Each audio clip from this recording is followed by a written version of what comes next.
G'day, Doug. Can you hear us, brother? Yeah. Oh, that's great. I always, I'm a bit slightly paranoid by the sound. Oh, and Queen, hello, Catherine, darling one. You got in. It's lovely to see you. I'm sorry that it says main user. I don't know how to change the name. No, darling, to be frank with you, I would change mine to main user too. I wish I could move through life as main user. I think that's fantastic. So, Dougster, you're very, very welcome. And look at the whiteboard. Look at the white. How's the whiteboard treating you, Dougster? I haven't added anything to it lately, but it's still there. I haven't rubbed anything off, and yeah, it's surviving. I should take another photo for prosperity. Yes. Oh, well said. And did you say it's a lively whiteboard? That's an adjective I'm going to be using. It's a lively whiteboard. I have an Yeah. ongoing game of tic-tac-toe in the corner of mine. You're very right. Now, Queen Kate's in. Good morning, Kate. Morning, everyone. Darling, are you okay? You all right? I'm on top of the world, yes. Oh, that's what a way to sort of finish the year. Well done, you. So you've worn red. And that does everything. So good on you, Kate. And Queen Gay's in now, darling one. How are you going? Obviously, last week was challenging for you, darling. How are you traveling? Oh my God. Jamie, I want to know, are you playing tic-tac-toe by yourself or with Tara? No, with myself. Yep. Good. Are you winning? Not very often. It's a draw. Oh, it's fantastic. And I have quotes from war games going through my heads all the time, Oh, great film. I'd forgotten about that film. That is fantastic. So we're doing well, and beautiful Jelly's in. Hello, my darling. How are you, you star in the universe? I'm good. That's good. What have Yes. you been doing on this weird week in between Christmas and New Year when we eat our own body weight in cheese? Trying not to do that. Yeah. And trying to get a jump ahead on a supervision meeting on the 18th. So Yes. planning to get things submitted by the 12th. Oh, darling one, that's good. And how's the writing coming? I'm going to talk about writing today, but how's the writing coming for you, Sweetness? Well, I have a new supervisory team, which means going in many ways, going back to scratch. And again, so yeah. So it's preparing for that. So yeah. And that's quite stressful, of course, Jelly, my darling. And Yes. Yes, Catherine, you might want to speak to that because you obviously did I was thinking about you this morning when you and I were talking on Facebook, but you really did have that start again moment. You moved from, but also you moved from a prof doc to a PhD and you moved supervisors in pretty catastrophic terms. What advice would you offer, Jelly? For me, it was exciting.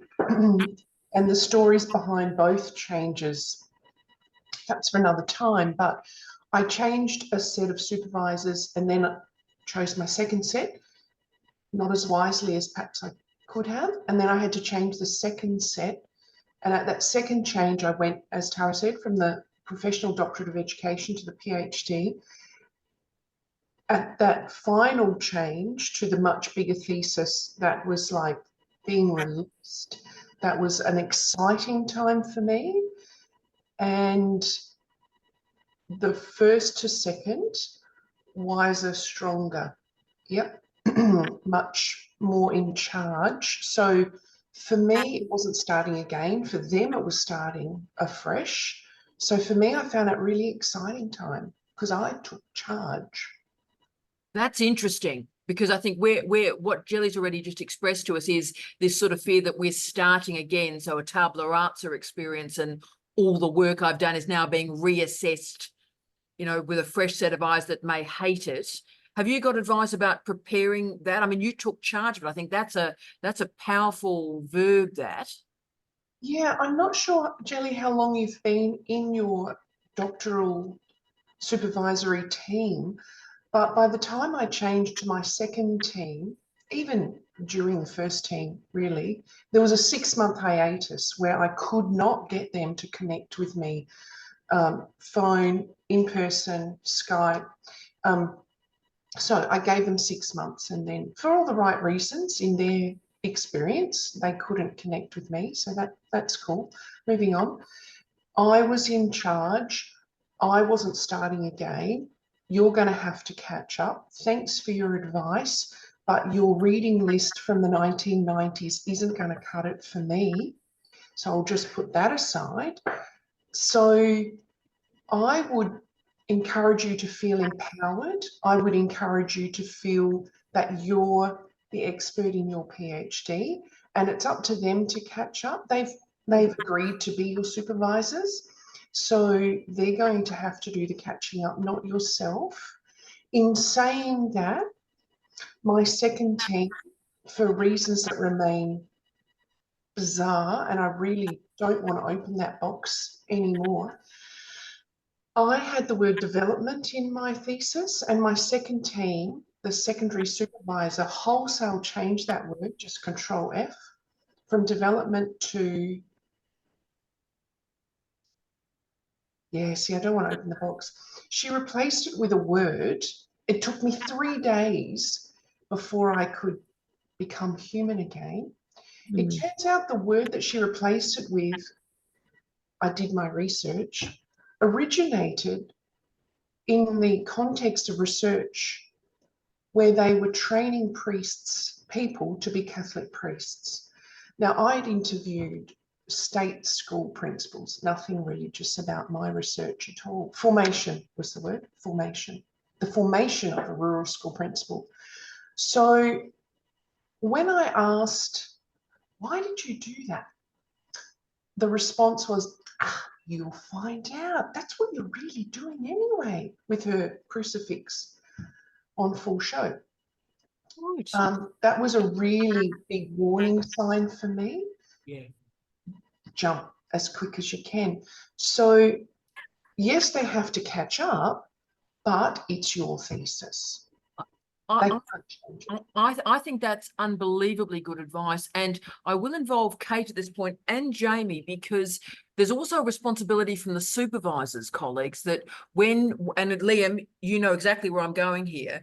When one is, and I'll use the pejorative phrase, although I like it in terms of reclaiming the meaning from it, but when you are a rescue supervisor, your responsibility is to start with the student and the thesis in their present. You're not there to go, let's start again, let's revise the methods, let's, think about new theories, let's change a big concept or a big word. Let's pretend that the Roman Catholic Church has a generalizable data set through the rest of the planet. Let's just go with that.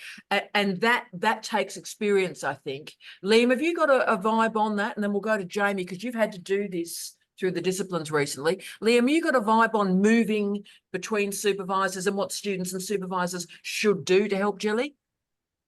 Yeah, it happened to me. Me too. It happened to me in quite traumatic circumstances a number of years ago, and I ended up leaving a doctorate. I mean, I had a lot of stuff going on at the same time as well, and it got to the point where I couldn't work with the people who were assigned to work with me. And I was very fortunate in the sense that I had alternative networks through the British Sociological Association, and somebody agreed very high up in the BSA, who was the outgoing chair, to be my supervisor. I just gave a full disclosure about what had happened, and I said, look, I need to tell you this has happened to me, and I understand if you don't want to supervise a car crash, then you can step away and watch it explode, maybe, I don't know. And she was like, no, I'm actually interested in you. I've read your publications, and what you've sent me, and thank you for reaching out to me. And I will get back to you. And she did, very much straight away, and got the ball rolling. She was like, first of all, you need to resign from your institution. You need to wait this out, and if you can get funding, we'll put you through to this pathway, which she had knowledge of, and designing very good research proposals. So I was kind of saved from a situation there, but I'd actually gave up on my academic career after working in universities for 6 years. I'd walked away, and I was working in a cafe in Manchester, cleaning tables. So I'd just completely given up and waited and waited and waited to see if I got through to the next round. And I thought, you know what, if it doesn't work, it doesn't work. At least I've given it a good go. Okay. But that's what happened to me. But I was told at my previous institution you would never get anything better than here, working 15 hours a week of face-to-face teaching for free. You'd never get anything better. And it just kind of gave me a bit of fuel to go, okay, thank you. I've written 20,000 words of gibberish in 18 months.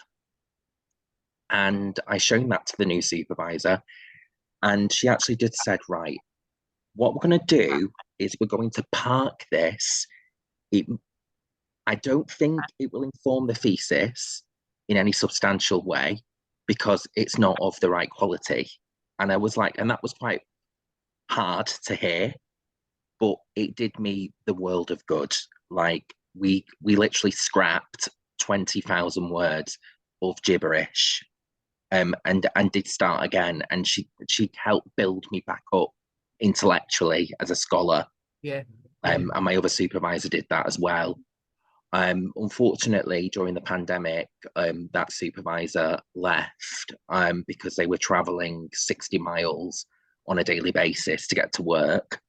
So the second supervisor who stepped in after that person had left said, look, you're on the home stretch now. You're about 9 months off completion. Like, we'll do the 10 drafts, but you know, I'm not going to change anything about the theoretical framework or the research questions because you're there. Like, and this, I think that if it goes through Viva, like it won't get many corrections, but we want to try and avoid getting any corrections, you know, because I think that this thesis would be very good.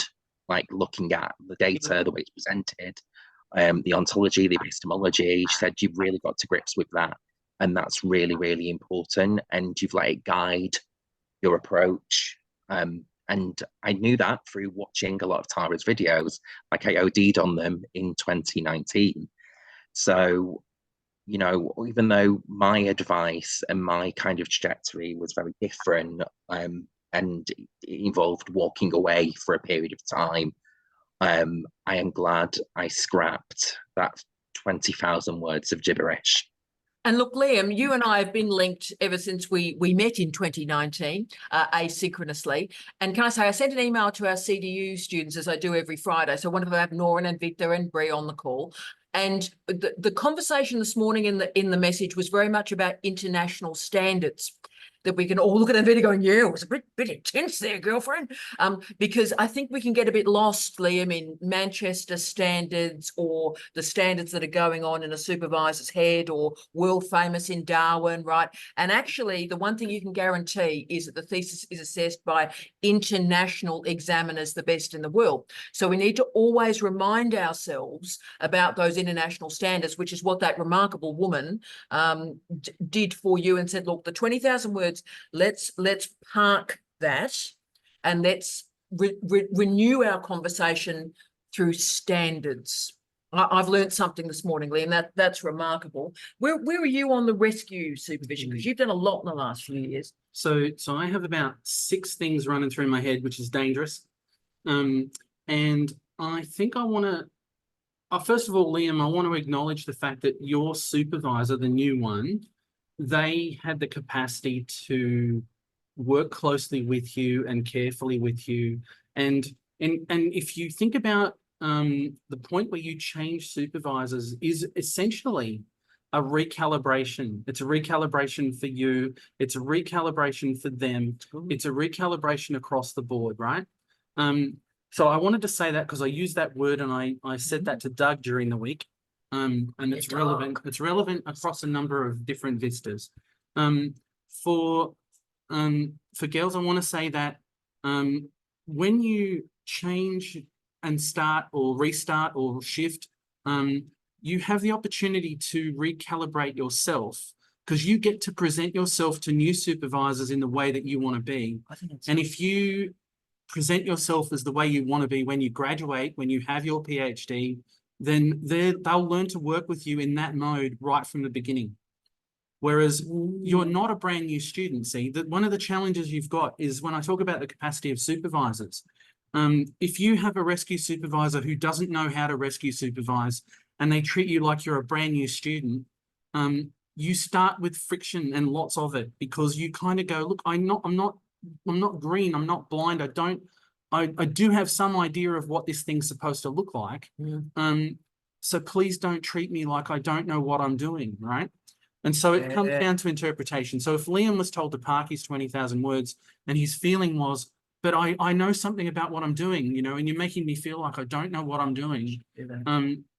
That's not the most helpful way to do it. And in some ways, you know, if you think about it, a rescue student is coming with baggage.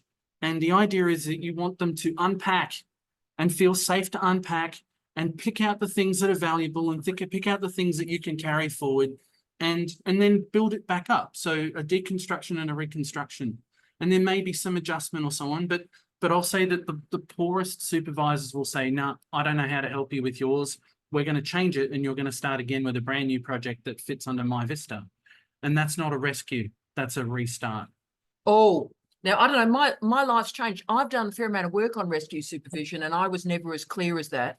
We're going to go to Kate in a second because I want to talk with Kate about the proper rescue supervision, where actually all the work's sort of there and we go there. But let's go to Liam first. So Liam, where are you on this now, brother? Wow, this is amazing. I just think that the favour that academic did me, when she said, look, this needs to go, this isn't okay, you know, and there was an acknowledgement of, you know, she had a deep respect for the history, the past, the experience I'd had. But we was in the British Library in London and she said, look, this is now, do not let it derail you, that previous experience. This is something new. I said, you've come with experience, but don't let it derail you. And I listened to Tara's video that week on the train about the student who used to follow her to the train station from Brighton, and how horrendous that was. And I thought, right, okay, don't be one of those people. Yeah. If that supervisor worked with you, Liam, and had the conversation and pointed out what the limitations were, and you consciously chose, okay, I will let it go, that's different. That is you still having control. Instead of someone coming and look, I'm sorry, but you know, you're kidding yourself, this is not any good, just let it go, is a different thing to deal with. You've both helped me enormously here. That will, because I'm trying to do professional development. I'll use the D word, Catherine. I'm trying to do professional development for academics on rescue supervision, because 40% of students that start with one set of supervisors don't finish with them. So this is not a 1% conversation. This is close to a majority conversation. So Kate, just to finish this thought before we move to our other requests from people. Now, Kate, obviously you went through a hell of a bloody journey through your thesis, but of course you came to the PPP with 11 articles. So it wasn't about me going, oh, I don't like the method or how we're going here. You start with where we are. Do you want to speak to that, Kate? Just briefly, I was at a university in the Faculty of Medicine. I'm a nurse. My background is nursing. I had a wonderful relationship with my principal supervisor for 20 years. I worked with her. I did my MPH with her. I did my PhD thesis with her and submitted, got an A with no amendments from one examiner, but lots of amendments from another one. After that, something happened. My supervisor changed. She became, well, really a completely different personality, very nasty in writing and in meetings. It was just appalling. I went to the dean to say, look, I'm really worried about her. I think she's unwell. Wow. Cut a long story short with her, she died recently from a brain tumor. And but before that happened, I had to leave that university. It was hell working with her. But I'd already been listening to Tara, and what I found fascinating, Tara's not a nurse. How would she understand what I'm talking about? I'm aged care, very much aged care. But Tara took me on, I did a completely different thesis, the PhD by prior publication, which I'd never even heard of. And I did have a lot of publications. I had 25 or something at the time and chose 11 of them to put into this thesis.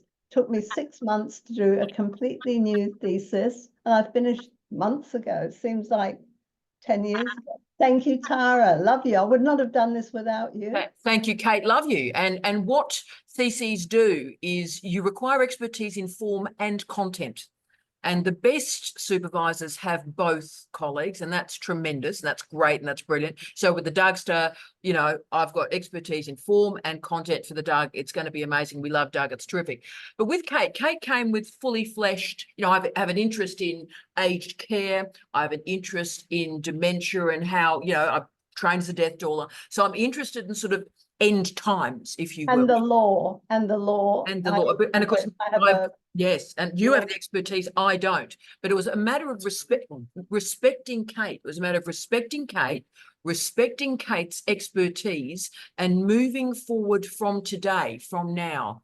And, you know, I'm old. I'm about to turn 55, aren't I? In a couple poor baby. Poor baby. But I'm old, Kate. And the weird thing I've learned through being old, and I didn't even think about this 5 years ago, is the most radical thing you can do is actually just start from the now.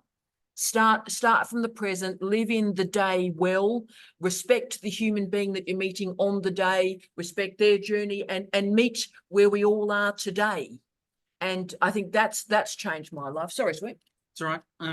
I've got a burning issue, I guess, or comment, I guess, to make. Rescue supervision is, in a way, an inversion. In the sciences in particular, there is a definite inversion because science is notorious for being full of people on the autistic spectrum, of which I'm a card-carrying one myself. They focus on content, right? Content is the thing that matters. And so the supervisor automatically creates a relationship with a student where they're the content expert and the student is not. When it comes to a rescue supervision, the content expert is the student, right? So the student's expertise, whether it's limited or whether it's comprehensive, is automatically of value and valued by the supervisor if they're doing it properly about the candidate. And I think that's really important. That's a really important point to make. So as a rescue supervisor, the students who I'm involved with will often hear me I'll ask them to show me their expertise because they've got to convey it in their thesis. Yes. Right. So it'll always be about how do you develop your expertise more? Where's the limitation? Where's the end of where your expertise lies and where does it need to get to? And these are general questions. They're not, you know, there's nothing special about it. It's just a matter of knowing the process and knowing what the final thing's supposed to look like. Yeah. I think that's absolutely brilliant. Now, Jelly, darling, who knew we'd start there for digital office hours? But I think there's a blessing there for a lot of students, a lot of colleagues that are coming to a new situation, new year, new you, and they had a previous experience that perhaps had some trauma and some disrespect and some worry, as Kate so beautifully articulated. And then the question is, you know, what do you do now? This human being that exists right now in the present, what do you do? And I think, you know, Jelly, you've handled that absolutely brilliantly. So I thank you all for this. This is amazing. And look, we'll check in with Doug shortly to make sure just Doug's all right, because Doug is very precious to us, of course. Bless you, Doug. We got a question. Of course, we've got CDU, wonderful CDU students on the call, the legendary Noah, the wonderful Bree, and the gorgeous Anvita. And I've been reading everybody's annual reports in the last week, much to Professor Quinton's chagrin at times. So I think, you know, I'm going to about 336 reports, and I got them on Christmas Eve. But it is, yes, I was like, my brains, I apologize, my eyes are a little bit more druggy than usual. But what's interesting, what I've discovered so far, and I'm about 170 reports in at this point, is almost every student, it's more than 1 and 2, talk about, you know, when you ask what do you need, one of the questions is what's going wrong, what would be of help to you, and almost all students have said writing support. I need help with my writing. Now, of course, Queen Nor is the expert on this one, and she's just brilliant and working so strongly with writing. But I'm trying to get our students to unpack that a bit, right? So when they're saying writing, when they're saying writing support, what do our students mean? And that's why the question I want to bring to us all today to help me work out what that means. Can I start with the legendary Anvita, noting her hair is up? So when the hair is up, when the unicorn is with us, I always get a little bit more edgy around the unicorn, Anvita. But darling, tell us about you, because obviously your report was one of them I did yesterday, by the way, and you're just amazing. But so, darling, a lot of crew have said, you know, what's my problem? Writing. What do I need? Writing support. What does that mean, and what does it look like, darling? I think it basically, I think, I don't know, I don't know about what other students, like where it's come from, but I think it could mean not able to understand what your supervisor is telling you to do. Because if you say you've given your supervisor a piece of work, and if they say this is unclear, rewrite, this is unclear, rephrase, without really giving you context, then that could entail, you know, writing support to kind of either unpack or understand that, or it could be in terms of structuring your argument better. Have you gone back? I guess, I don't know, because I did a couple of sessions with the Language and Learning Services advisor, just to, because I didn't know that one-on-one sessions were being offered to CDU students. I had no idea, found out about it much later. But I sent through a piece of work and I got some really good feedback, and we did a session. We went back and forth. You know, she told me where my arguments were not substantial, where I may have, you know, used motherhood statements, and various other things in terms of structuring, and that was really helpful. It was very critical. I didn't love every minute of it, but it was really helpful, and I think that might be the way that people are referring to in terms of writing support. I guess, I don't know. Well, I think, again, you've changed my life. My head has just exploded in our final digital office hours of the year. So Anvita, why that's helpful is that's not about the student, it's about the supervisor. I guess, like, this is what I'm going to say. It doesn't really reflect my personal thoughts on it, but I guess just from attending various student-driven sessions across the university, and you know, like we have those training sessions that are run by the people who run Think Well. So Hugh Grant and sorry, not Hugh Grant. Sorry, Hugh Kearns and Marina and Barbara. I think I'm going to go back. Yeah, and in a lot of the sessions that we've attended, like even when you come to like completion master classes that are being run, a lot of students end up saying that we don't know what to write, or we don't know how to rephrase a certain section, or I'm not getting clear enough guidance as to how to go about it. And then obviously, you know, the remedy to that is then, you know, writing back to your supervisor and saying, I don't really understand by what you mean by rephrase or rewrite. And that was like the theme that definitely came out of a lot of the sessions that I've attended over the last 2.5, 3 years now. Yes, yes. Go, darling. The more experienced you get, the more you can feed forward to feedback. So when you submit a piece of work, if you say, can you please have a read through this? I'm really looking for this kind of feedback. Yes. It's a much stronger, it's what Catherine was describing as to taking control, actually. I think that's brilliant. And Vita, that's changed our lives. I know Hugh well. Hugh's a great guy. And they obviously sell that sort of package, that sort of Fordist package around the country. And so we get it as well. But I'm much more interested in post Fordist support for you all, because our students vary in age from, you know, 22 to we've got an 89-year-old, multiple disciplines. 66% of our students are women. You know, we've got a wonderful group of midwives. I had a midwife day yesterday, so I was in the midwifery zone with you all. So, you know, I had new experiences with my own birthing canal yesterday through the midwife engagement. But what I'd say, Anvita, what you've demonstrated to me is that, and it's been my critique for a long time, that rarely are supervisors trained teachers or educators. So in other words, the assumption is if you have a PhD, you can supervise a PhD. And if you've written academic articles, and I see our favourite editor Gay is just about to speak, but that if you've written academic articles, you understand writing, that you can write, you can edit, and you can teach, and you can teach publishing. And of course, most academic writers, you know, do not write as I do, which is 2,000 or 3,000 words a day. You learn to write by writing.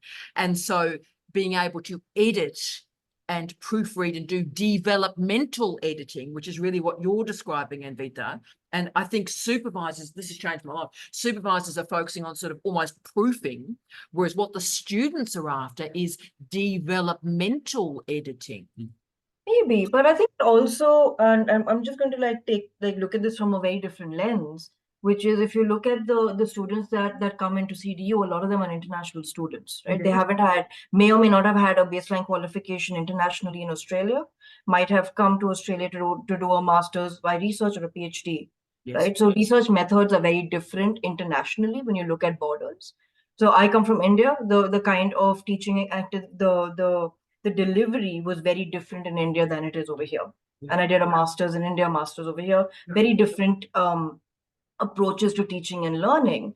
But it also, I think, and this applies, I don't know who all this would be applicable to, but having studied in India, I never wanted to speak up to a professor, right? I would never want to question what they're telling me.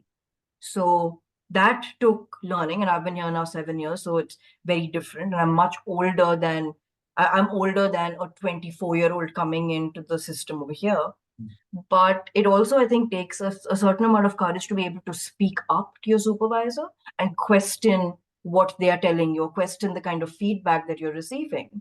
And then, of course, that feeds into the writing and what you're producing. And if you don't, and then you're just stuck in this vicious cycle because you don't understand what your supervisor is telling you. You don't want to question it. And then, you may or may not want to reach out to people within the university who can offer you these services because, again, you've got this power imbalance that is setting in. Oh, So and Vita, you're could be. legitimate. Yeah, look, and what I hope I will do, and I've always done as dean, and when I've had leadership roles around the world, is I'm just a random, and I use random all the time. And so my goal is to create a very, very flat model. So if any student from first year, we've got some wonderful first years that join us on Right Club, bless, but anybody, it's a flat model. It's as I might know more about this particular little thing, but the chances are 99% more than me on just about every topic. And Vita, I wouldn't trust me to go grocery shopping unaided, right? So you have great expertise. But also, Anvita, we've got to learn from you. I think the great error that Australian universities made with our incredible international students is configuring what I call a deficit model of teaching and learning, assuming that a student is coming to us in deficit, whereas actually an international student is coming to us with abundance, and we must learn from that abundance and This is improve different. who we It's are. different. You're getting variety, right? But it's also the way international students think. And an international student from the US is different from an international student from India, could be an international student from Pakistan, could be Bangladesh, could be China, could be very different. But Asian country models of teaching and learning are very different. You have to be very respectful of your professors, of your teachers, anybody you're learning from, and authority is a thing. So Yeah. Can I say, sorry, I'm jumping in. I've had to mentor a large number of students who are international with different cultural backgrounds and different ideas of how relationships are meant to work. One of the biggest frustrations is when you're supervising a student and 6 months down the track, you go, they tell me they understand what I'm saying, but their actions just kind of tell me a different story. And then you just wish that they'd said, look, I'm sorry, I'm stuck at this point. I don't get it. Can we spend a little bit more time here? Would save so much drama and trouble later. And I think the most important message for all of you is, at the PhD level, we're training you to be our peers. We're training you to be as qualified as we are. So we should be treating you like equals, and we should be doing that anyway. And you should be treating us like equals. And so, that's part of that expectation conversation, which is probably why Gelly's getting stressed about her upcoming meeting, because most of the meeting will be about talking about expectations, or it should be, because getting the expectations right is the thing that matters in making sure that things travel smoothly. But see, where you and I disagree, and we are going to go, I promise. So welcome to our marriage. Where you and I disagree on this is, and I've taught this for 25, 30 years, and I'll try and remember the old cliche I used to teach to first years. If a teacher teaches and the student doesn't learn, the teacher has failed. It's not about the student at all. So Anvita, if I do something random and I go, Vita, and Vita goes, wow, so what particular drug use has my supervisor been enacting this morning? What has she been mixing with her usual, LSD? That's on me. That's not on you. A teacher teaches. And that's why I'm a big believer in supervisors doing professional development, that we are teachers and it's on us. You see, you can't stuff up, darling. And Vita, you're safe. You see, you're brilliant just as you are. And if something's going wrong, that's on us because we're the grown up in the room. Well, so this is So I don't know. I think there's a little bit of give and take depending on where you are in your study research life, and also I think age comes along with that as well. But I don't know. people have to learn to work together. I mean, I agree with you. And I have to say that these are not personal experiences. These are just reflections. I think we're touching on andragogy versus pedagogy. Yeah, well, don't even get me started on that. But Dougster, you see how we're framing what you're doing, that this is about us. You tell me exactly what you're thinking and feeling. You never have to sort of, you never have to go argy-bargy around me, Dougster. If you're angry about something, you just go, you've been a mad cow this week, Tara. You've been a mad cow. You're a mad cow. And you need to stop being a mad cow and explain to me what this means. So I think that's great. But let's go to Gay because, Vita, I think you've just changed the CDU PhD program with your comments there. Legendary. Let's go to Queen Gay and her expertise in this. Thank you, Tara. Anvita, I would like to speak to your comment about this is unclear. Oh, I know. Yeah. There's a couple of things I want to say here. Part of your draft is you trying to figure out what you are saying. And sometimes that comes across as unclear because your thinking isn't quite there yet. Yeah. And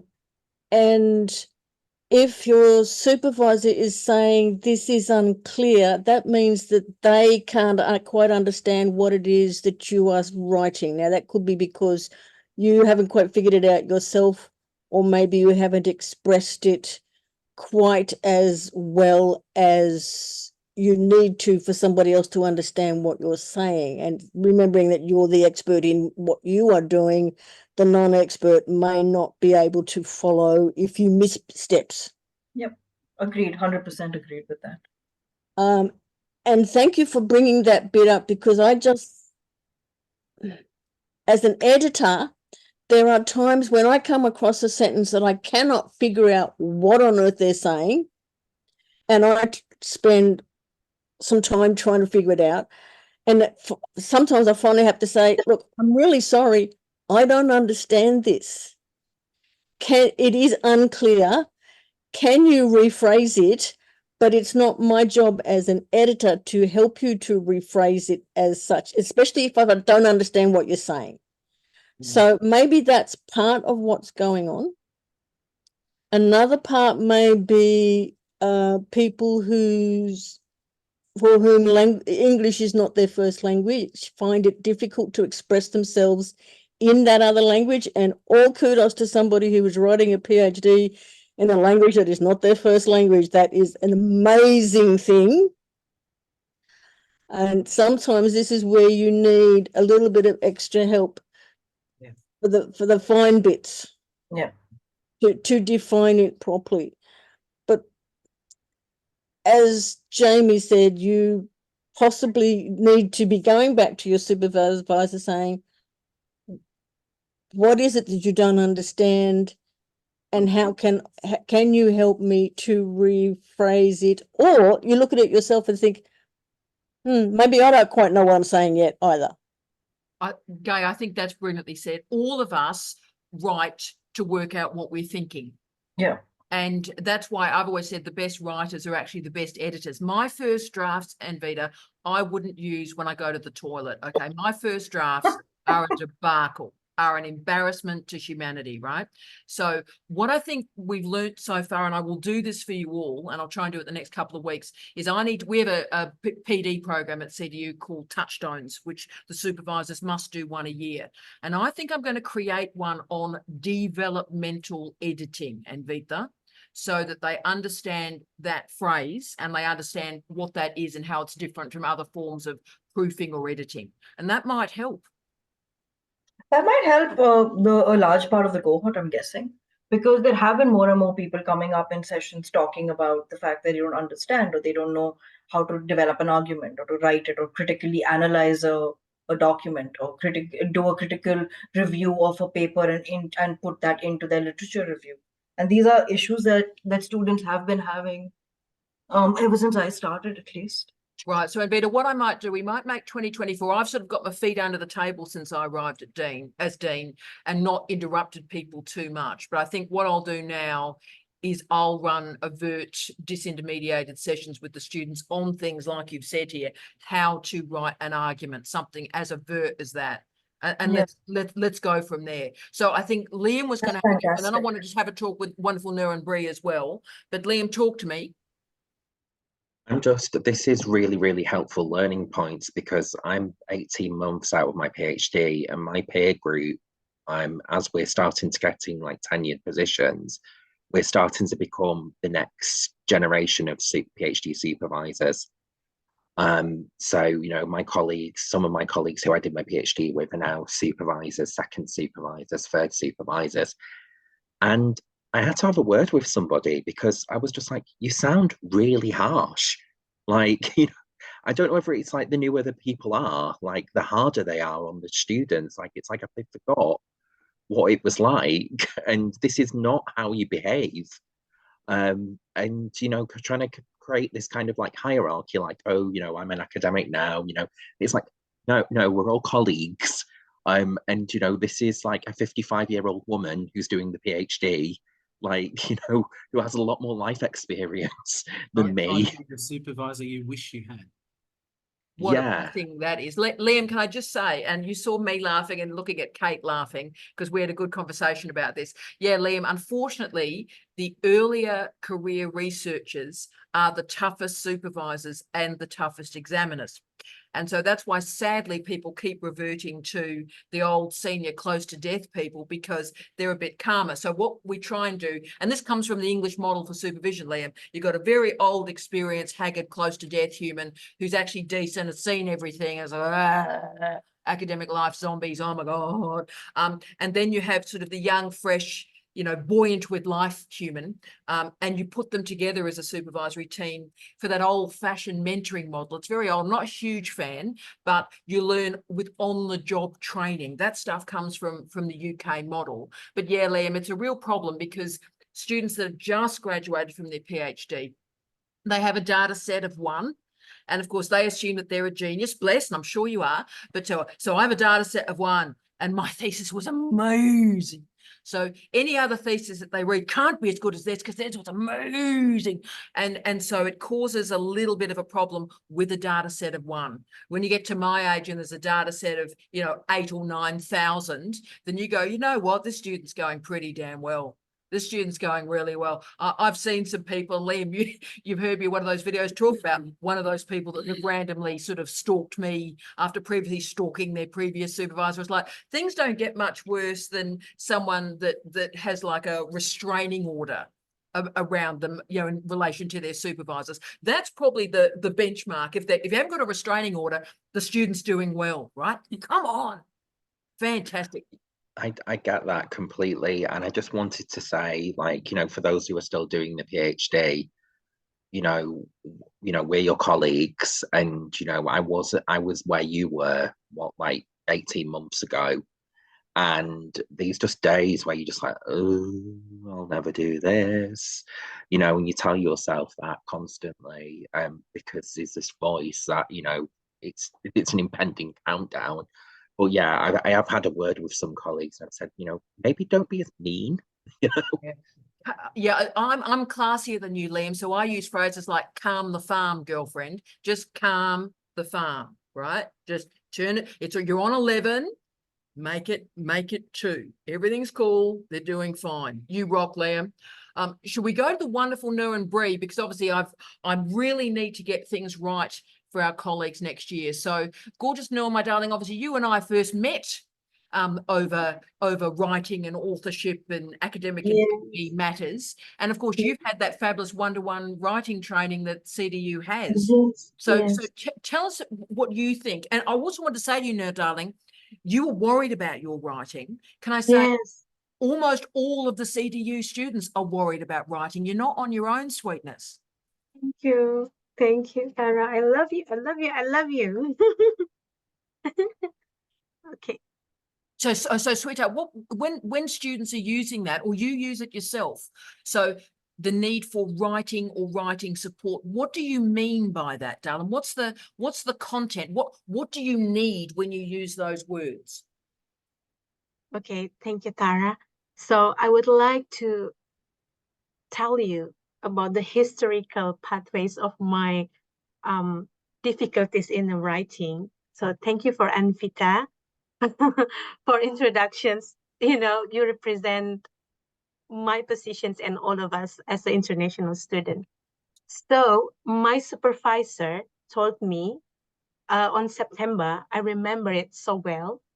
Yeah, she told me that, Yanti, there's something, this is a major issue about your writing. And why I was so panicked, because she told me on September, and my enrollment date as a PhD researcher and on 6 February 2023. So it means that more than 6 months, she told me about my weakness. So I was so panicked because, my God, how come? How can I navigate this? Because I'm frustrated because I tried to, I tried to compile my first draft. I need her feedback, and I didn't understand what she said, and I don't know, I was so frustrated. And then in October, I met Laura. So Laura Ficorelli, so she is a wonderful person. Honestly, I would like to promote this. This is the beautiful help from university. Why? Because Laura has a different, Tara, different intervention for me. It's different with my supervisor. So, okay, honestly, it is so hard for me to rewrite. Can you imagine? Rewrite my literature review and introduction from zero, working with the Laura. And then, but day by day, Laura has a different intervention, Tara. So she made me like, come on, Yanti, you can do it. Okay. This is my different intervention. So for some day, she tried to contact me and said, Yanti, can we go around and go to the market? Can you? So, and I said, and we built trustworthiness together. So I learned how to build my confidence more. And she always said that you are the expert. And I said, you gave me more than your as a language advisor. So this is maybe this is the invisible hand from the God. Yeah. Oh, And then, sweetness. yeah, then I met Tara. I met you, Tara, when I was so frustrated because my supervisor said that, okay, I know this is your writing issue is solving now day by day, but I don't know about the content. And I said, oh my God, I'm almost a year. I have to finish my COC. And I received the email from the HDR that COC confirmation and oral defense has to be finished before 1 year. And I said that to my supervisor, can you help me? But you have to blah, blah, blah. And I said, oh my God, I need help. And I met her. Yes, thank you so much, Tara. And now I'm joined with your digital hours and your writing club. And I think we are in the same boat. I have the motivations. Yes. So Tara, my problem is about from my language advisor. So she diagnosed me that I have a problem with the logical structure. Yes. Right? Because, and because maybe too much journal that I have to write. And then the most surprising thing is that my supervisor think that I cannot write because I have a structure problem, a grammar problem, logical structure, everything.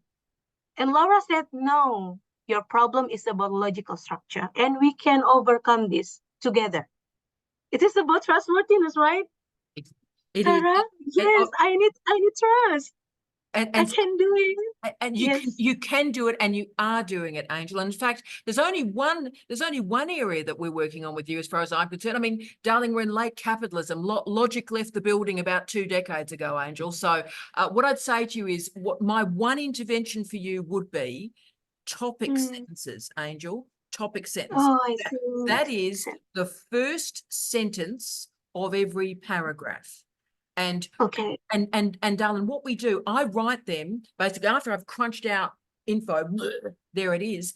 The key developmental editing moment is look at the first sentence of every paragraph and read it, Angel, like a little micro summary of what's coming afterwards. And what you should be able to do in a chapter, in an article, in a piece of journalism is read the first sentence of each paragraph, and you'll get the argument of the piece. So in some ways, your logic issue would be solved if we just spend a bit of quality time on the first sentence in each paragraph. But can I say also, my darling, I've read your work. I've read your work. Yes. And remember, I read probably 300,000-400,000 words a week, every week. Yes. And I read your work and went, this is great. Thank This is fine. you. This is not a problem. I live in problems, darling. I live in the bucket of rubbish, right? And I poke out, and I live in the bucket of rubbish. And trust me, you are outside of the bucket of rubbish, okay? You are Thank magnificent just as you are. And I think the argument will be sorted through topic sentences, and that's something I need to do work on. That might be another outrider as well. Darling, you've expressed yourself beautifully. We'll go Jamie, then Catherine, then Just a Anvita. quick, Thank you. good on you for coming to the right club, because the best way is to keep writing. Yeah, thank you. Yes. Angel, we learn to write by writing. And also to the Dougster, mate, do you see why I do the 1,000-word discussion papers from week 1? So the student is getting that developmental feedback from the first week. In undergraduate years, they call this low stakes writing. So I get the PhD students to do low stakes writing. They get that developmental editing. So 6 months in, there's no surprise. Let's go to beautiful Catherine and then to Queen Avicta. Talk to us, my queen. Yeah, I'd like to reassure the people who are writing in their second, and some of you are in your third language. Freaking me out because I'm trying to learn French on Duolingo. Giving it my best shot. As a reviewer of academic journal articles submitted to Taylor and Francis, and sorry for, the A1 journal thing and whatever your thoughts on that. But I was reading those articles. Clearly the people were writing in a language that was not their first language. And their research was on rural educational leadership, a field that we need to have these publications published and out there.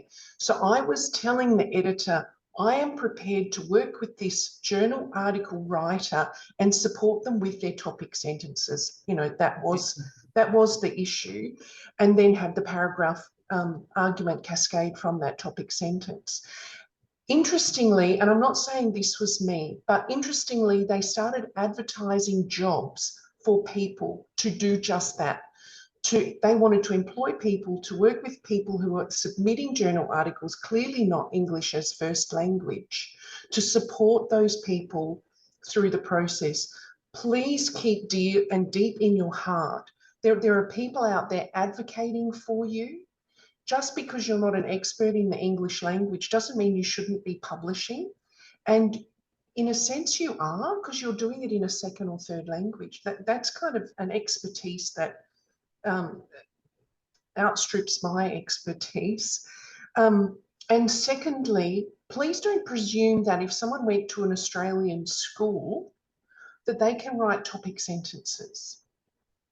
I'm a high school teacher. That's my paid work. So please don't look at other students and think they know what's going on, because by and large, they probably don't just the same. I love you for saying that. And colleagues, as you know, you very rarely hear me talk about international students, because for me, students are students are students, and you're all magnificent and you're all specific and you are a blessing to us. And also exactly the point Catherine's just made there, the notion that sort of an international student has a writing issue that, inverted commas, Australian students don't have. In my experience, I have not seen that. So really don't assume that. You are a blessing to us exactly where you are. And Vita, then Kate, and Bree, we might only have for 2 minutes, but let's go for it. And Vita, darling. Just a quick one, Tara. The moment you mentioned topic sentences, something went off in my head, which was there used to be a language and learning services advisor called Tui Din. Yeah. And she was there early last year Yeah. and the year before that. And her sessions that she used to run were fantastic. And I think that those sessions were very helpful, because she would take you through every bit of your journal article or your thesis and talk you through how to set it up, how to structure it, what the importance of your topic sentences were. At the end of your draft, how do you ascertain whether there's the golden thread flowing through it, whether there is connection between each of your paragraphs. And she was going to do one for writing a discussion, and I think that was a time around the time that she left, unfortunately. Oh, bless. So we never got the discussion chapter. But those sessions that she ran were fantastic. Well, She would send the PowerPoint and I think the audio transcript, as well as, like pointers that you could take away. And it was really, really, really helpful.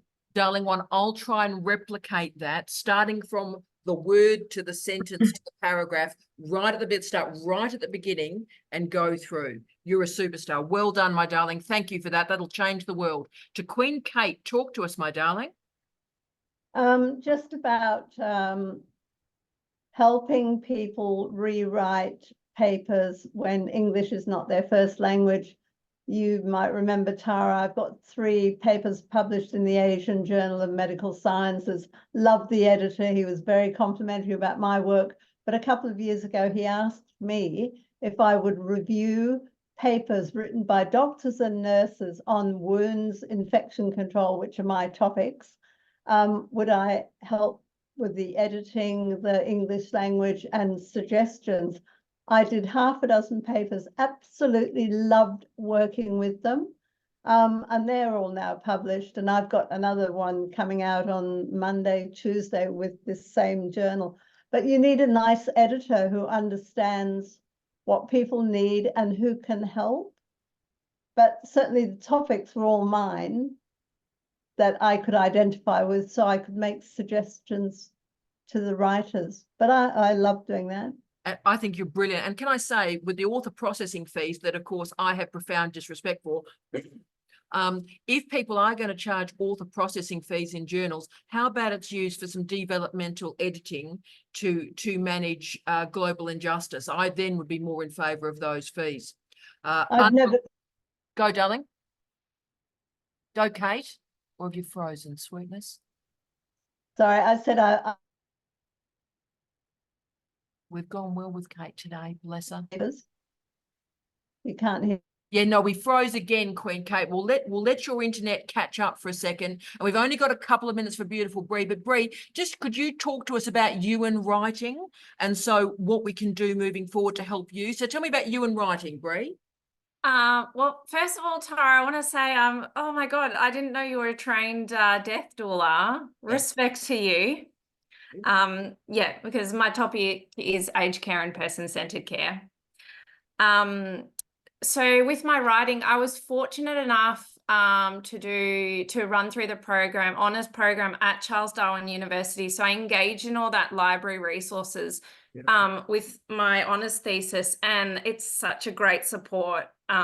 It's fantastic. Yeah, so towards the end of my honours thesis, I think I was definitely doing the weekly sessions to make sure all my writing was the argument was on point. Really good. And look, we've just, and I saw Jamie nodding there, we've just reaccredited our program. We've had 6 of the greatest scholars in the world do an analysis of the program, guys. And one of them is one of the greatest librarians on the planet, a wonderful woman by the name of Nazanin Birmani. And so, Bree, what I think we're going to do from these accreditations is in the new year, like in a week's time, I'm going to meet with the head of the library services, and we're going to create a proper integrated program between graduate studies and library studies, right? Because they're doing amazing work, and it just feels a bit like we're stuck in third in a car. So let's actually integrate all of this so it's beautiful and smooth, and Anvita knows exactly what's going on, and she gets her final discussion on the discussion chapter, and we're winning. But colleagues, can I thank you so much logging the time? You've changed my world today. You've changed this program. Liam, thank you for getting up in the middle of the night. You're legendary. Doug, you're a very special human being. We are proud to see you. We love you, brother. We love you. You're amazing. And colleagues, at the end of 2023, thank you for being with us. You are amazing. See you in 2024. Much love, team. See you soon. Bye-bye. Bye, Anvita. You're the best. You're the best. Love the hair.